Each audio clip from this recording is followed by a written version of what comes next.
नमस्कार दोस्तों, मैं स्मित मिश्रा स्वागत करता हूं एक बार फिर से आप सभी का जेटे एजुकेशन में। आज हम लोग बात करने वाले हैं एक बहुत बड़ी कंट्रोवर्सी के बारे में। एक ऐसी कंट्रोवर्सी के बारे में जिसने पंजाब, चंडीगढ़ और हरियाणा तीनों को हिला कर रखा है, साथ ही साथ में सेंटर को भी, केंद्र सरकार को भी।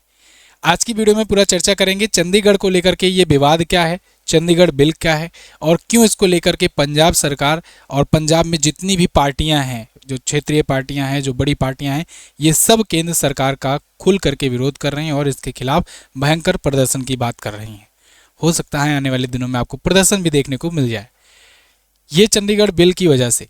तो आज की वीडियो में पूरा डिटेल से समझेंगे हम लोग इसको। पूरा बने रहिए वीडियो में, इन तक काफ़ी कुछ जानकारी आपको मिलेंगी। चंडीगढ़ पर देखिए घमासान मचा हुआ है। आप आर्टिकल देखिए, टॉप स्टोरी आज की बनी हुई है।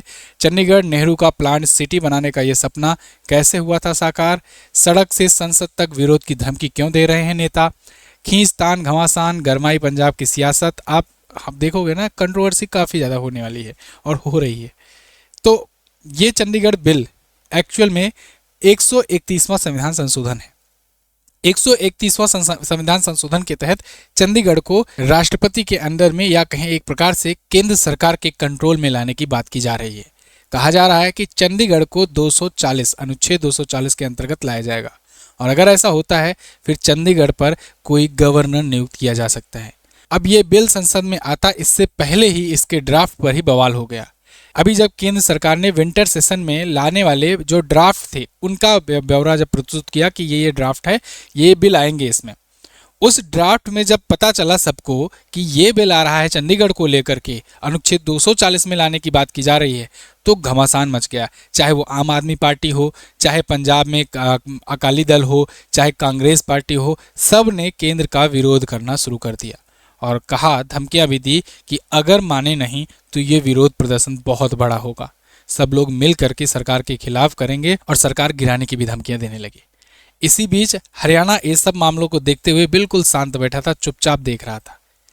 पंजाब को चंडीगढ़ से इतना लगाव क्यों है और चंडीगढ़ पंजाब का है कि हरियाणा का है? अगर आप जानते हो तो पंजाब और हरियाणा दोनों की राजधानी चंडीगढ़ है, लेकिन चंडीगढ़ एक्चुअल में है किसका, इसको जानेंगे आज की वीडियो में। तो चलिए एक एक करके समझते हैं। सबसे पहले तो देख लेते हैं स्थिति क्या है।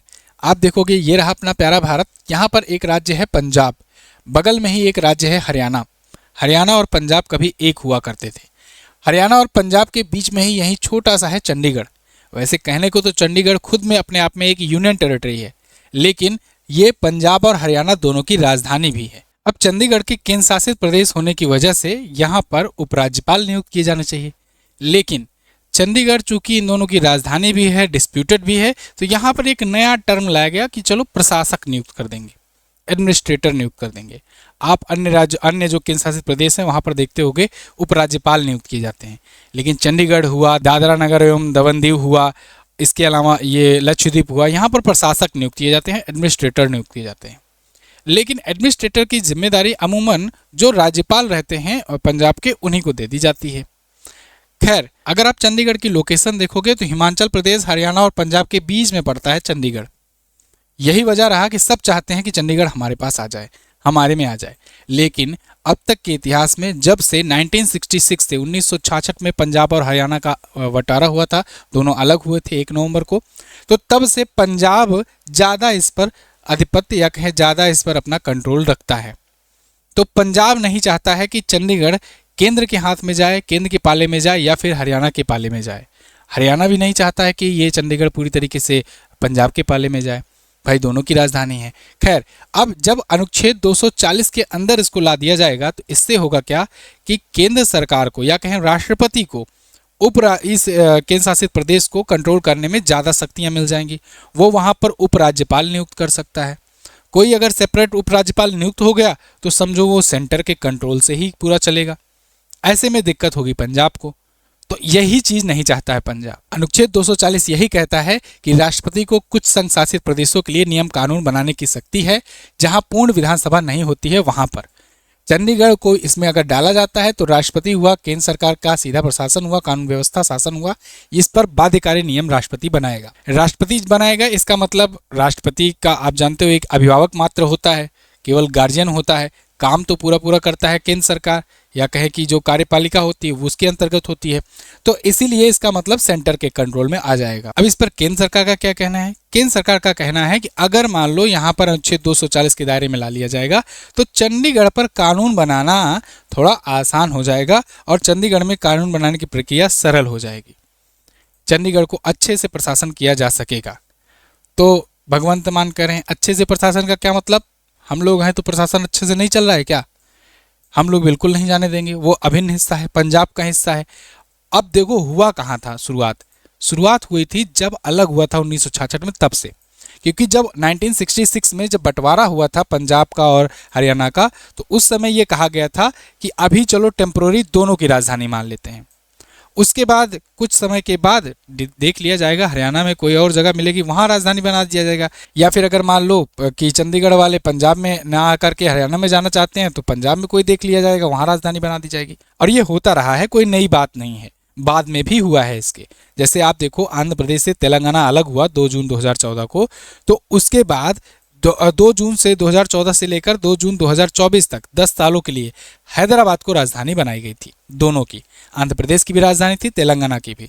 लेकिन ये फिक्स डेट था कि 10 साल के लिए, और वहीं यहाँ गलती हुई कि यहाँ कोई फिक्स टाइमिंग नहीं दी गई थी कि कितने साल के लिए रहेगा। इसीलिए आज तक ये दोनों की राजधानी बना हुआ है। वहाँ पर आंध्र प्रदेश और तेलंगाना में ये फिक्स था कि भाई 10 ही साल तक रहेगा, 10 साल के अंदर अंदर आंध्र प्रदेश कोई अपनी राजधानी डेवलप कर लेगा। तो आंध्र प्रदेश ने अब अपनी राजधानी अमरावती डेवलप कर ली, फिर 2024 से अब आंध्र प्रदेश की राजधानी वो हो गई ऑफिशियली।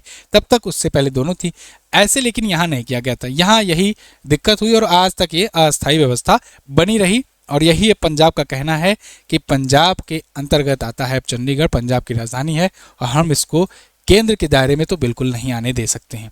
क्योंकि देखो आम आदमी पार्टी जो है ना, इसका पुराना रिश्ता भी है इस चीज़ से।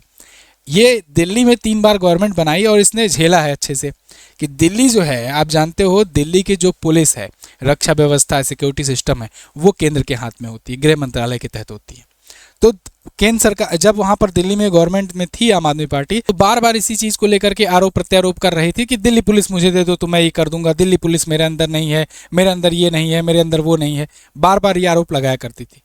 तो अब यही चीज़ अगर यहाँ हो जाएगा तो फिर इनको फिर तकलीफ होगी, यार ये क्या हुआ, एक बार तो हम इसको झेले, अब दोबारा नहीं जाने देंगे। तो इसीलिए, और ये इनके अलावा जो इनकी और भी जो पार्टियां हैं राज्य में पंजाब की, वो सब पार्टियां जो हैं आ गई केंद्र के खिलाफ, कह रही हैं कि ये बिल्कुल हम लाने नहीं देंगे और भयंकर आंदोलन करेंगे, इतना बड़ा हो सकता है कि तुम्हारी सरकार जा सकती है।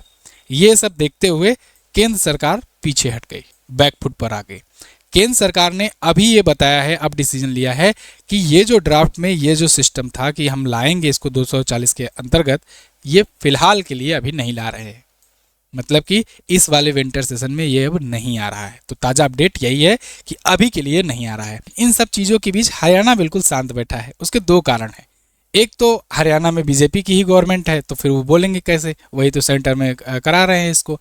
दूसरा चीज़ ये कि हरियाणा जो है ना, है तो राजधानी चंडीगढ़ इसकी, लेकिन उतना मज़ा नहीं ले पाता है जितना पंजाब पूरा कंट्रोल करता है। तो अगर ये आ जाता है सेंटर के कंट्रोल में, और देखो पंजाब जो है, पंजाब में बीजेपी नहीं आएगी अभी, है ना, पंजाब में बीजेपी बिल्कुल नहीं है ग्राउंड लेवल पर। कांग्रेस है वहाँ पर, आम आदमी पार्टी है, अकाली दल वगैरह है, और ये सबकी मजबूत स्थिति बनी है। ऐसे में चंडीगढ़ अगर इसमें एडमिनिस्ट्रेटिव कंट्रोल में आ जाता है तो वहाँ पर बीजेपी चाहेगी कि अपने आप को बनाए, वहाँ मजबूत बनाए, या किसी न किसी प्रकार से कंट्रोल करने की कोशिश करें।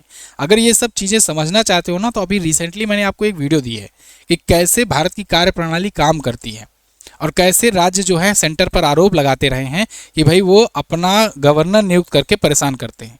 और सुप्रीम कोर्ट का भी हालिया डिसीजन आया है, राष्ट्रपति ने धमकियां दी थी।